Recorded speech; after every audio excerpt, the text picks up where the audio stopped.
So let's move this story ahead and let's bring in Donald Trump Jr., Executive Vice President of the Trump Organization, author of Liberal Privilege, Joe Biden and the Democrats' Defense of the Indefensible. So Mayorkas, who's got the job for about 7 days now, good to see you again, says, quote, in a long soundbite here, says it takes time to build out the depths of cruelty that the administration before us established. What we are seeing now at the border is the immediate results of the dismantlement of the system and the time that it takes to rebuild it virtually from scratch. Really?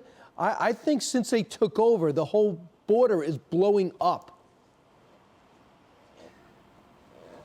Without question, Brian, it's absolutely insane. They create a policy that says, if you come here, we're going to give you free health care. We're going to do this. We have an open border policy. That's creating a demand. That's creating a flood of people coming in. That's why their systems are overwhelmed, because they're telling them to come here, and if you do, we will take care of you for life. Donald Trump and his administration, they built a wall. Illegal crossings were going down rapidly. Drug trafficking and human trafficking were cut into a fraction of what they used to be by these asinine policies of bad people using children, using women to get into America to do not so great things in many cases. This is absolute insanity. And again, if we had an honest media, if they didn't suffer or be able to get away with liberal privilege, we'd be talking about the reality. It's a supply and demand issue. When you give them everything they could possibly want, they are going to come, and that's going to create the crisis. And Don, speaking of liberal privilege, that's the title of your New York Times bestseller. You, I understand, would like to write, some sort of a new chapter, and you would title it, I Told You So. Explain.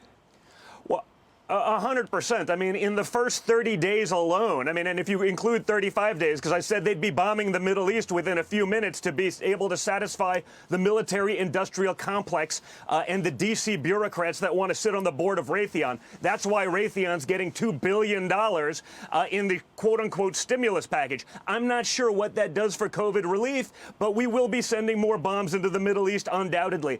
The reality is this. Everyone knew what this radical administration would do, but no one would say it. The media went to great lengths to try to cover Joe Biden's radicalism, the radicalism of the people within his agenda. Said, no, he's not going to end fracking. He's not going to do that, guys. Yeah, he is. Yeah. He said it 100 times. I literally picked each and every one of these things, whether it's energy, right? No problem with Russia having a pipeline. That's fine. But an American pipeline to make our gas prices cheaper, to create jobs? We can't possibly have that, right? Same thing with immigration. Amnesty, free health care, free education.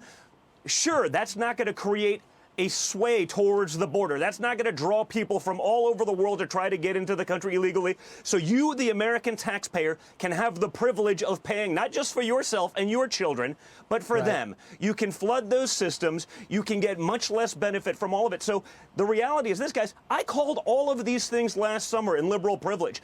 Now, they try to suppress that. I actually had to create my own website, just donjr.com, to sell it, because you've seen what they've done to conservative publishers and authors with cancel culture.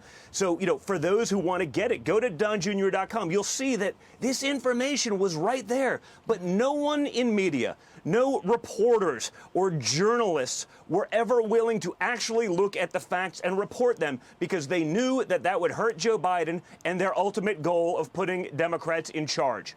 You were just criticized this week for the picture with the guns behind you, and so are some other lawmakers. And there's this cancel culture trying to cancel Dr. Seuss now. How far are they going to take this? There's no place that they won't go, Ainsley. There's no place they won't go. This week alone, they canceled Mr. Potato Head. This week alone, they canceled the Muppets.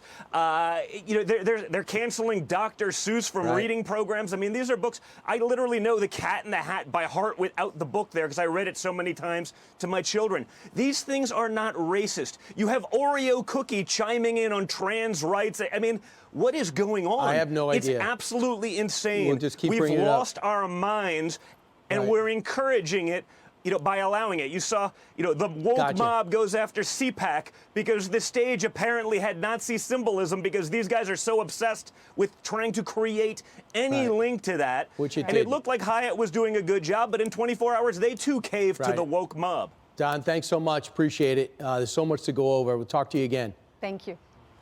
Thanks, guys. Pick up liberal privilege now on paperback.